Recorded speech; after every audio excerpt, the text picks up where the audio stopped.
Hey guys, I'm back again, and today's verses are Acts chapter 12, verses 1 through 5. About that time, King Herod arrested some people who belonged to the church. He planned to make them suffer greatly. He had James killed with the sword. James was John's brother. Herod saw that the death of James pleased the Jews, so he arrested Peter also.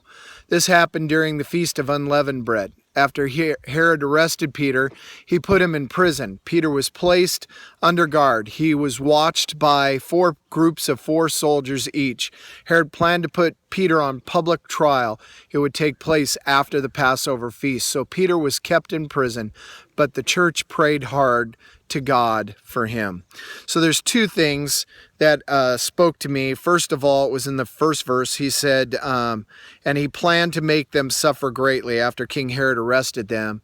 And then the last verse where it says, but the church prayed hard to God for him. You know, as I'm thinking about these verses, I'm going to put this down and take my glasses off.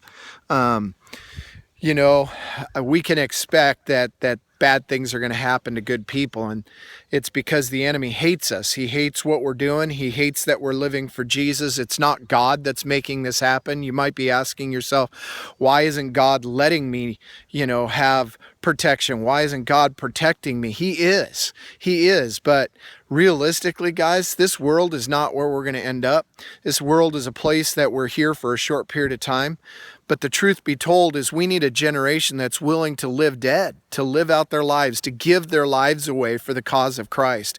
And I don't know where you are today, and I know that this is a hard word, and I know that it's a hard word, and one of those that as teenagers we really have a hard time grasping. But the truth of the matter is this, is that there's coming a day where we're not going to have an opportunity to go back on our belief structure. There's coming a day, whether it's you or your kids or your grandkids, there will be suffering in America. And the question is, are you ready for that? If not, what do you need to do? Because I need to prepare my heart. I have to prepare my family. I have to prepare for my kids and my grandkids for that optimum of someday that suffering coming. And it's not that you're not already suffering for your beliefs, but the question is, how are you going to live out that time when there is suffering that goes on? And it says in that last verse that the church prayed. And I would just say it's time to pray. So my point this morning is that God's telling me that I need to somehow prepare myself and pray daily for the strength of God to go through these times. And as God raises up that next generation, pray for them as well. And you're part of that. So today I'm praying for you.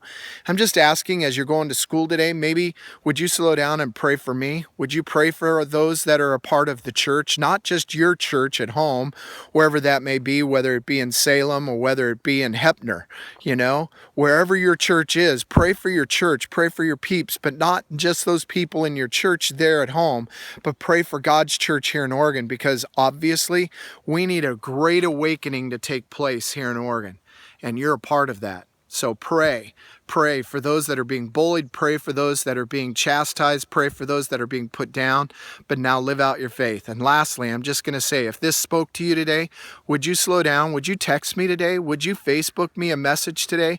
Even take the time to put it on video and send it to me so I can see what God's saying to you through this message today. I love you guys. I believe in you guys. Let's see what God's going to do for us throughout this year.